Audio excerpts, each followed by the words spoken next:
സ്ഥാനാർത്ഥി നിർണ്ണയം കോൺഗ്രസിന് വലിയ കീറാമുട്ടിയായിരിക്കുന്നു. UDF ഘടകകക്ഷികളൊക്കെ തന്നെ സ്ഥാനാർത്ഥികളെ പ്രഖ്യാപിച്ചപ്പോഴും കോൺഗ്രസിന് രണ്ടാമത്തെ ലിസ്റ്റ് ഇന്ന് പ്രസിദ്ധപ്പെടുത്തേണ്ടതുണ്ട്. അതിനിടയിലാണ് കെ സുധാകരൻ 10 വാർത്താ സമ്മേളനവുമായി വന്നിരിക്കുന്നത്.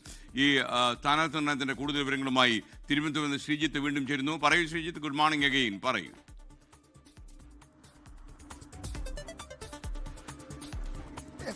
കെ സുധാകരൻ ഉയർത്തുന്ന വെല്ലുവിളി കോൺഗ്രസിന് ഒരു തലവേദനയായി മാറുകയാണ്. ഇതിന് പ്രധാനപ്പെട്ട കാരണം കെ സുധാകരൻ നിലപാടിൽ അയവ് വരുത്താൻ ഒട്ടും തയ്യാറല്ല എന്നാണ്. നേരത്തെ അജീഷ് കണ്ണൂരിൽ നിന്ന് റിപ്പോർട്ട് ചെയ്ത പോലെ കണ്ണൂരിൽ ഇന്നലെ അർദ്ധരാത്രി കെ സുധാകരൻ അനുകൂലികൾ പന്തം കൊളുത്തി പ്രകടനം നടത്തുന്നു. മാത്രമല്ല, ഈ തീരുമാനത്തിന് പിന്നിൽ KPCC അധ്യക്ഷൻ സണ്ണി ജോസഫ് ആണെന്ന സംശയത്തിൽ സണ്ണി ജോസഫ് മത്സരിക്കുന്ന പേരാവൂരിലും വലിയ തോതിലുള്ള പ്രതിഷേധങ്ങളും എതിർപ്പുകളും ഉണ്ടാകുന്നു. അപ്പോൾ കോൺഗ്രസിന് വിജയസാധ്യതയുള്ള ഒരു ഘട്ടത്തിൽ പാർട്ടിയെ പ്രതിസന്ധിയിലാക്കുകയാണ് സുധാകരൻ എന്ന ഒരു വികാരം പാർട്ടി നേതൃത്വത്തിലുണ്ട്.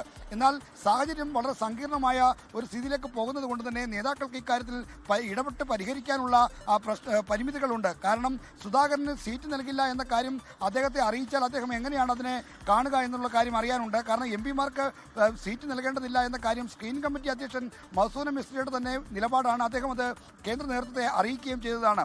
അതുകൊണ്ടാണ് സീറ്റ് നൽകാതിരിക്കുന്നത്. പൊതുവായി അങ്ങനെ ഒരു മാനദണ്ഡം നിലനിൽക്കുമ്പോൾ കെ സുധാകരന് മാത്രമായി ഇളവ് നൽകാൻ കഴിയില്ല. എന്നാൽ സുധാകരൻ KPCC അധ്യക്ഷൻ പോലുള്ള നിർണായകമായ പദവിയിലിരിക്കുന്നു. പ്രവർത്തക സമിതിയിലെ ക്ഷണിതാവാണ്. ഈ പദവികളുടെ ഉത്തരവാദിത്വവും അതിൻ്റെ മഹത്വവും മനസ്സിലാക്കിക്കൊണ്ട് സുധാകരൻ പാർട്ടിക്ക് വഴങ്ങണം എന്ന അഭിപ്രായമാണ് ഭൂരിപക്ഷം നേതാക്കൾ ഉന്നയിക്കുന്നത്. എന്നാൽ സുധാകരനെ അനുകൂലിക്കുന്നവരൊക്കെ തീവ്ര നിലപാടിലാണ്.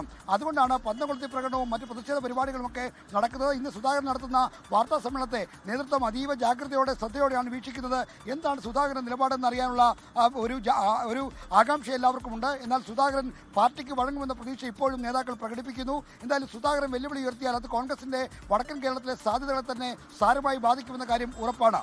ലോകത്തെവിടെയായാലും ഏത് സമയത്തും 24 വാർത്തകളും ഓഗ്മെന്റഡ് റിയാലിറ്റി പാക്കേജുകളും എക്സ്പ്ലെയിനറുകളും വിശദമായി കാണാൻ ഞങ്ങളുടെ YouTube ചാനൽ നിങ്ങൾക്ക് സബ്സ്ക്രൈബ് ചെയ്യാം.